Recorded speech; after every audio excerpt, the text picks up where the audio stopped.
Và cái đặc biệt là anh nhìn vào trong này. Chào anh em, đây là cận cảnh video giới thiệu máy cắt nhôm hai đầu 09 dây khuôn phiên bản đặc biệt được yêu thích nhất trên thị trường cho anh khách. Thì con này thì nó sẽ dùng cái trục dẫn hướng, nó là trục dây vô này, trục mang cá này. Thì những cái dòng máy xi, máy tốt ấy, thì nó sẽ dùng cái trục dây vuông này để nó dẫn hướng để ô tô cắt ra. Còn những cái dòng máy thông thường thì nó sử dụng cái trục diode này, diode. Còn con này thì sẽ dùng cái trục dây vuông. Đây là anh nhân viên của chúng tôi đang giới thiệu cho anh khách hàng. Đúng rồi, nó có hai đường dây để nó đẩy motor nó cắt ra. Dây vuông thì nó sẽ ổn định và tốt hơn, lâu dài thì nó sẽ chính xác. Bệ trước bệ sau của nó đều bằng thép, thép cực kỳ là chắc chắn. Đây là cái máy trượt DC. Con này sẽ quay đa góc. Một góc nó úp vào, một góc ngửa ra này, và một góc đó là góc 90 độ. Thiết kế chụp lên xuống theo cái dây trượt thu rất là chắc chắn. Bản điều khiển anh làm việc ở trên này, anh xem bản điều khiển đây. Cái bản điều khiển ở đây thì nó có những cái chế độ, cái này thì nó tiếng Việt của mình rất là dễ rồi, đúng không ạ? Đây là chế độ đôi, đôi có nghĩa là anh chuyển về chế độ này thì anh có thể cắt được hai đầu, anh cắt được hai đầu cùng làm việc, hai đầu cùng cắt. Nếu mà anh cắt một đầu một, anh chuyển sang trái thì chỉ có đầu trái này cắt thôi. Anh chuyển sang phải thì chỉ đầu phải này cắt. Đây là cái piston.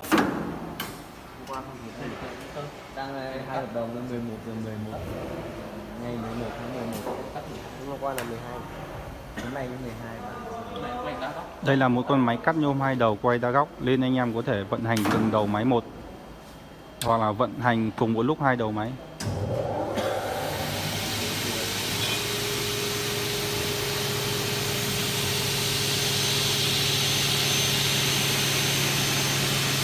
Cái tốc độ mà nó ra vào ấy thì anh có thể cho ra nhanh cũng được mà ra chậm cũng được. Nó anh chỉnh bằng cái van gas sau ấy. Để nó có cái tông đầu cái tông khí.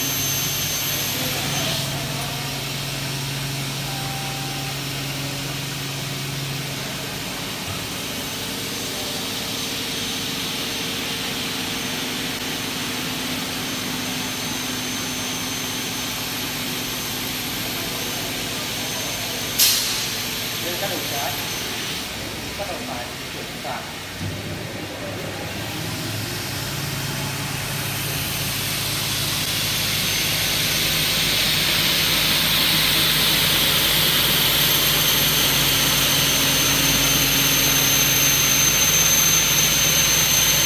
Nếu anh chuyển sang hai đầu, hai đầu, hai đầu.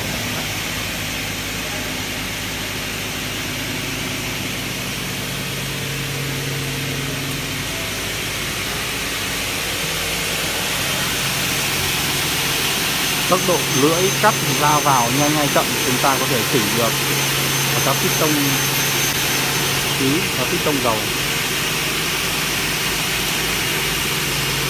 Và trục này chúng ta có thể điều chỉnh được để cho nó ra cùng với lưỡi cắt.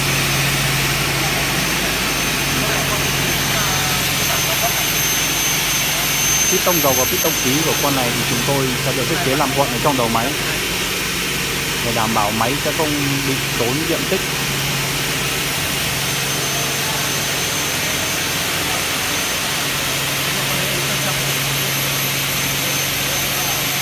Mặt trước mặt sau thì chúng tôi đều được sử dụng bản thép không chỉ,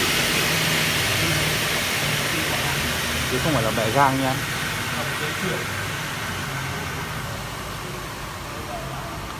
Máy được thiết kế với phần cơ khí to hơn, nặng hơn so với các phiên bản cũ. Dây đều sử dụng dây liền phi 42.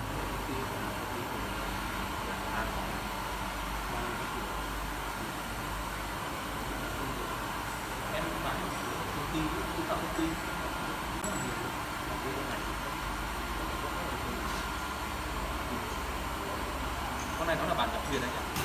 Em vừa phân tích cho anh. Con này là nó cũng là 09, nhưng mà cái bản của 09 này nó cao cấp hơn con 09 này thường. Đúng rồi. Thứ nhất là em phân tích ra thân đầu máy con này nó to hơn con thông thường. Nó to thì nó để làm gì? Để nó đập hơn và chắc chắn hơn. Anh làm nhiều cắt nhiều thì nó đập rất là. Thứ hai là cái hướng trong cái vuông như này. Còn những con thông thường nó chỉ được điêu thôi, tròn. Ngoài ra thì chúng tôi còn cung cấp tất cả các dòng máy 08, 05, đồ dập, máy phay đỏ đố, lén khí và linh phụ kiện thay thế. Anh em nào có nhu cầu có thể liên hệ với mình theo số điện thoại ở trên màn hình 0984 843 135.